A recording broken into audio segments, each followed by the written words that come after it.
he always returned his mother's phone call, So when he's like, I'm at work, I can't go over there. So I'm like, I'll head over there. And I knew going over, it wasn't going to be good.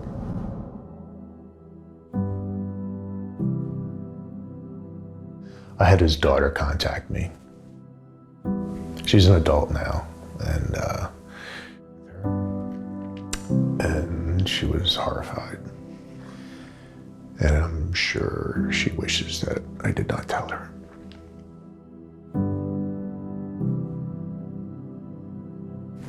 Take a break on that one. I wouldn't have been able to tell that story a couple of years ago, I don't think.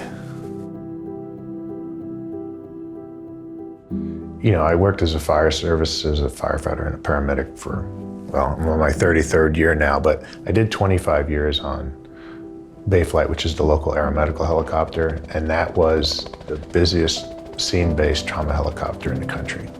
And we pretty much dealt with everything, including shooting, stabbings, the other side of life where people aren't so good. So it was a lot of traumatic injuries, and I did that for almost 25 years. So I think I carried some of that. It never bothered me, but, or at least I didn't think so. It's an amazing career, but the balancing the stress in everyday life can be a challenge for some. I personally worked 144 hours in 1 week. Me and my best friend started this career together. We were talking the other day. We are the only two left, going on our 33rd year now. We're the only two left that are alive or still employed, because most of them left because of stress, committed suicide, turned to drugs and alcohol and ruined their careers. And some are struggling today with that aspect. And that's over 33 years. Everybody that we pretty much started with, our friend group that hung out together, we're the only ones left. And it really wasn't until I started working with combat vets at the nonprofit that I started hearing their stories, and I started working martial arts with them and developed some bonds with them, and developed a lot of trust, and they shared a lot of their personal stories with me. And the more I listened to them, the more I realized, that's me. The short temper, the anger, like I said, bad dreams, but I never remembered having bad dreams. I would just wake up soaked in sweat or feeling stressed, jaws clenched, never really remembering what the dreams are, which do plague a lot of first responders. I don't think for me it was specific incidents, it was more the cumulative stuff over the years. And and when I would share that I had some of my struggles and had some post-traumatic stress with others, they were shocked. That was their thing, like, really you? Because I didn't outwardly show those things. It's a stigma. I can tell you from personal experience from a guy I worked with that we had a traumatic incident with a child, and he came back and he said, I'm really having trouble with that call. And we went to our administrative office, this is many, many years ago, and said, hey, he needs some help. And the response was, if you need that kind of help, you're too much of a pussy to be in the fire service. That was the answer he got.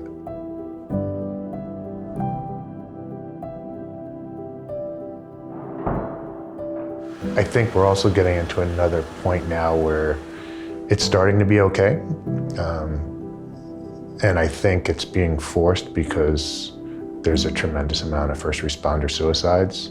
One of my best friends that was another person that started in the fire service with us, he had some struggles ending his career in the fire service. I think he always missed that connection, always remained a good friend. He was actually in my wedding.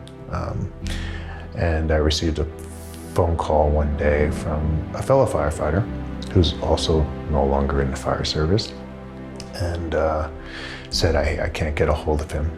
We just had him over maybe a week ago for dinner. We kind of kept him involved with the family, and all of our friends kept him involved. And he's like, yeah, I talked to his mother. His mother's been trying to get a hold of him for 4 or 5 days. And he's like, I'm at work, I can't go over there. So I'm like, I'll head over there.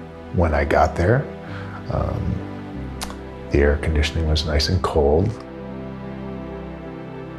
So I figured he did that for a reason.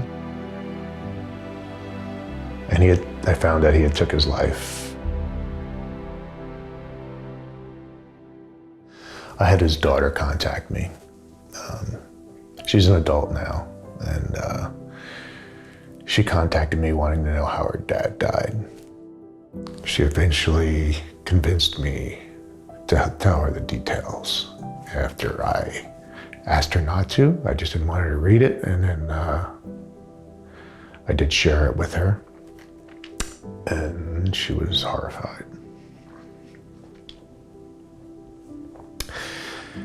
And I'm sure she wishes that I did not tell her.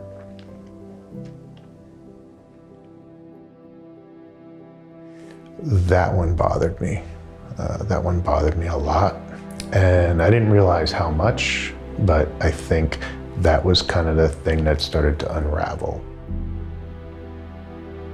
As we would bring veterans in on these retreats, I would tell them how amazing it was and all of the things that everybody told me. And I was like, I never went through for myself, and I went through and actually put that to bed for me. I don't see it the way I used to see it, and actually brought me a lot of peace.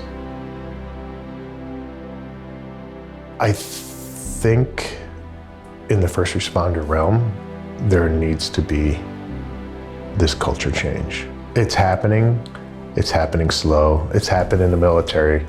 I think it's very slow in the first responder community. I think the fire services is starting to get a little proactive with it. I don't think they know where the answers are, nor does really anybody, but law enforcement, they don't get all the glory that everybody talks about fire and law enforcement and EMS. They don't get talked about as much, but they have it just as tough as everybody else. And